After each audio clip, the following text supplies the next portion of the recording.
This is Overwhelm. Well, everyone's overwhelm's different.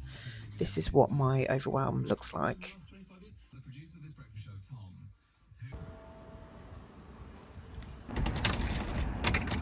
As explained in my last video, my husband and I have had a really rough year, and the last 2 weeks especially have been incredibly testing and emotional. And as a result, I've found that we've just kind of been treading water. This is my office window, for example. This is meant to represent my business. Look at the state of this window. This is customer facing and it needs sorting out. It's got a sticky film along the bottom of it where I removed like a window decal, and it's covered in dog hair and dirt and grime and all sorts. But as the months have gone on this year, as the year's gone on, I've become less and less kind of customer facing, obviously apart from when I'm shooting. So I'm a photographer, and I rarely open the curtains anymore in my office. And again, as explained in my last video, I just have found myself now in a place where I really need to make some changes. I need to motivate myself to sort everything out one day and one step at a time. And it's totally doable, and I'm going to do it. Even the state of my desk absolutely does my head in. I used to always work along the rule of clean desk, clean mind. I felt like I could always work better, way more productively, if the space I was working at was clean and tidy and fresh. But now I'm at the stage where every aspect of my life is messy, unkempt, not clean. Even this wall planner is months old. This isn't me, and it's definitely not helping with my workload at all. So the question that I've been asking myself for the last few weeks, months, however long, how do I even move forward from here? Where do I start? I feel totally overwhelmed, and that's kind of why I've been ignoring it for so long, and now it's got to the point where it feels like a mountain. Thankfully for me, I do have a plan, and I've come up with a bit of an answer, and that answer is I need to cut myself a break, and I need to take everything really slowly and break it down into small, manageable steps.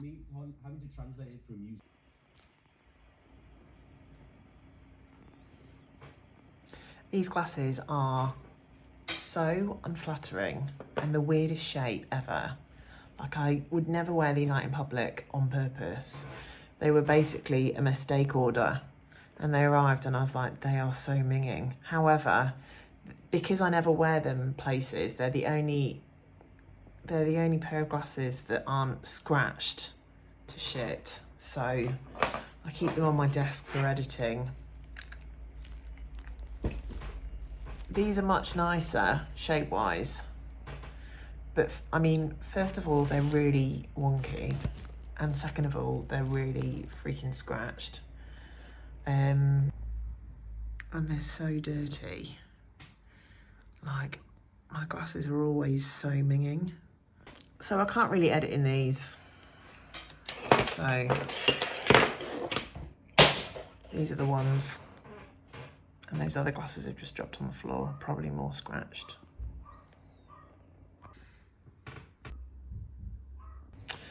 Today I am going to try and make a plan for making some positive change, and it's the start of I'm basically making myself into a bit of a project. I flipping love a project. Doesn't need diagnosing, but I always have to have some kind of project I'm working on. Usually it's stuff to do with business, but at the moment I very much need to just sort out my mind and a few things. So I'm going to make a little list, and I'm going to write down some habits I need to establish. And I'm going to basically figure out how to start introducing positive change, and then I can look back on these videos in a few months and be like, flipping heck, I did it. By the way, when I look over here, fine. I don't know if it's going to do this now, but I was born with a squint.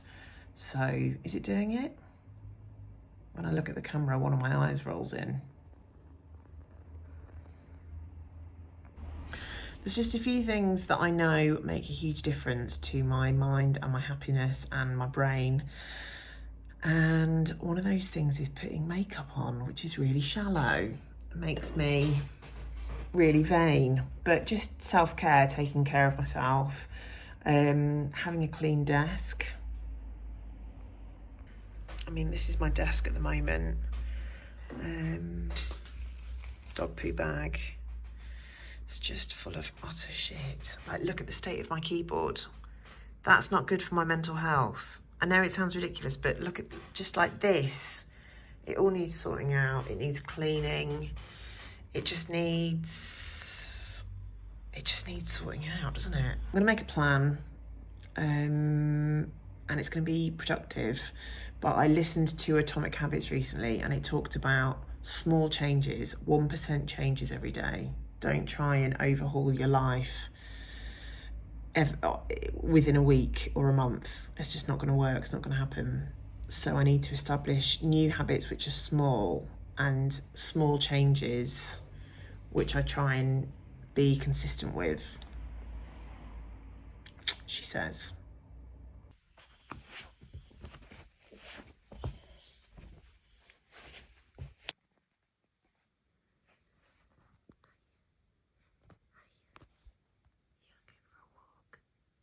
Do you want to go for a walk?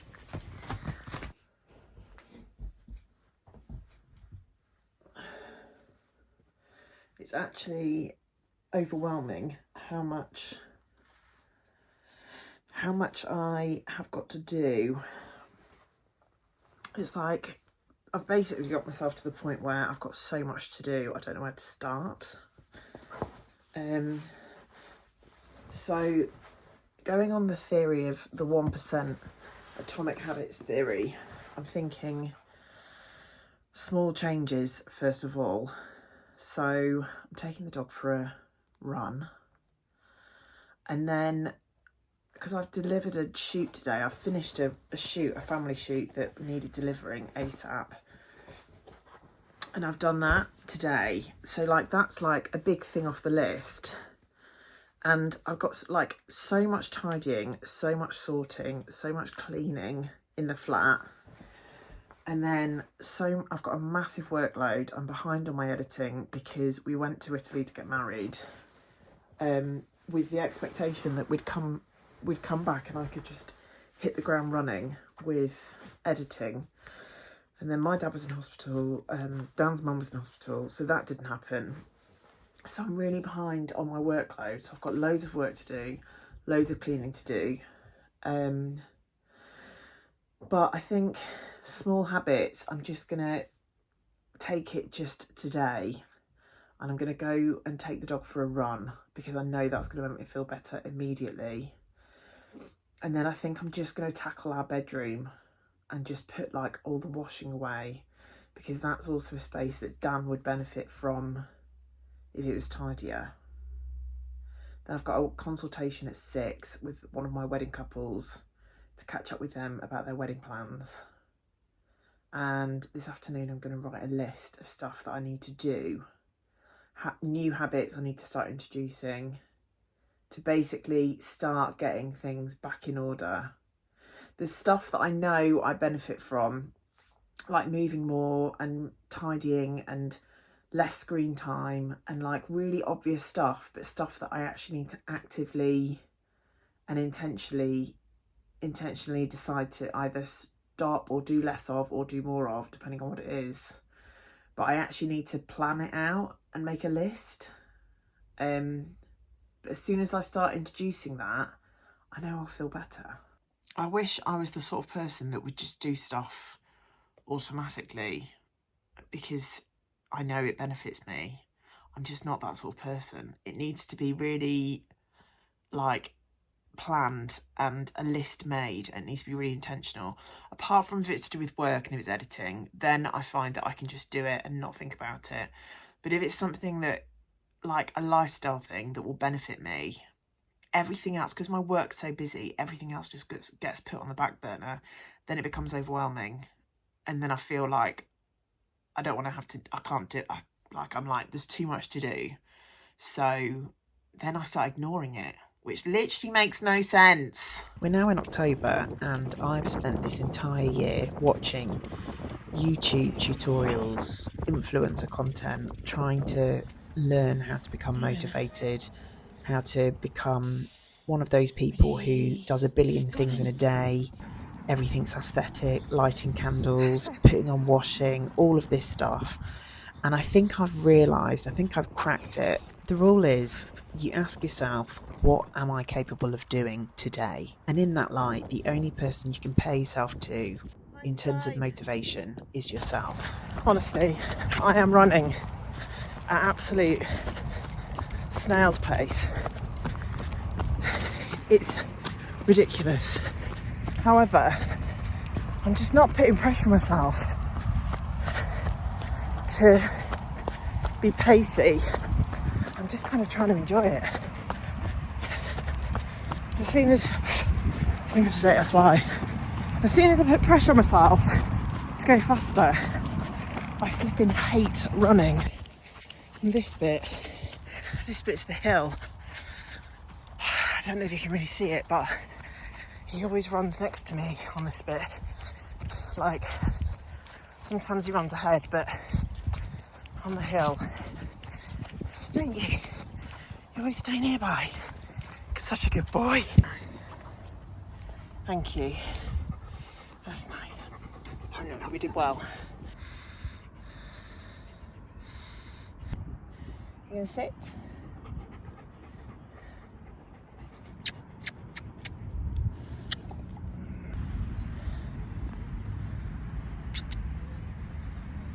You sitting over there, are you? Okay, fine. Einstein. Annie. Einstein, why are you sitting behind me?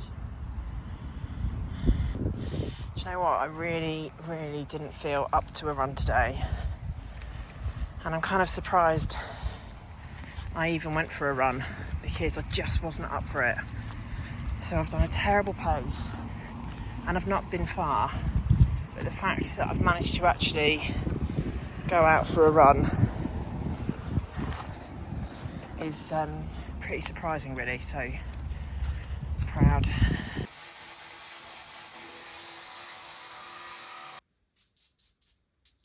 So, small tasks. The notion of 1% change per day. This is something I did today, which was a tiny change, but made such a huge difference. And it's something that I've been meaning to do literally for about 6 months. This window in our front room gets so much gorgeous sunlight during the day, and yet I haven't cleaned it in forever. After spending about 25 minutes cleaning that window, no exaggeration, I then had this incredible bug to keep cleaning and to keep being kind to myself and the space that we live in. And it honestly felt incredible. And these were tiny little changes, but it was all the change I could manage today. I didn't push myself. I didn't overdo it. I enjoyed it with the notion that as soon as I felt like I'd done enough, that was it for today. No pressure. Then for the first time in weeks, I put makeup on. Okay, too much, as you can see here. And got ready for another dog walk. He gets 3 walks a day. He's incredibly spoiled, but also loved. The sunlight on today's dog walk was insane, incredible, soul feeding. Then I went back, got ready for my consultation with my customers, still too much makeup. And at this point in the day, because I'd done a bit of self-care and I'd cleaned and I'd done 1 or 2 tiny tasks, I felt incredible. So I got back and I did the kitchen. Look, our flat is tiny. We live a very humble life. And this isn't even that clean. In YouTube influencer terms, this is a messy kitchen. But it was just the tiny act of starting to tackle the mess. See them squealy over there. This was a hilariously joyous moment. I bought a bag sealer, which cost me £2. And honestly, so much joy. It means that now we don't need to put hair bubbles around the tops of plastic bags full of food. Food isn't going to go to waste. Dan had been out for a few drinks, by the way, with my brother, who took him out to cheer him up, and came home in a hilarious state of tipsiness, which is exactly what he needed. Left, right, left. Are you winding him up? So, to sum up today, I went into it with grand plans. I was going to write a list, I was going to put paper on the wall to write the list on, come up with a huge master plan, map out the next day, few weeks, few months. But the reality is, it didn't quite get that far. You know what? That is absolutely fine because it's 1% change, tiny changes. So, what did I do? I went on a run, I cleaned a window, which let more light in. I started thinking about changes that I want to make. I got out and about and moved, and I was just kind to myself. I took the pressure off and I allowed myself to think Rome can't be built in a day. This is going to be about small changes, but it's also going to be about consistency. That's probably one of the most important things, consistency. And actually, considering how much I've been struggling and how low I feel, I think I actually did quite a lot today, considering. Maybe tomorrow will be the day that I'll write the big list and start mapping out plans for the days and weeks ahead. Um, but for today, I think I've done myself proud. I've done some cleaning, I've done some tidying, I've done some sealing, and I'm pleased.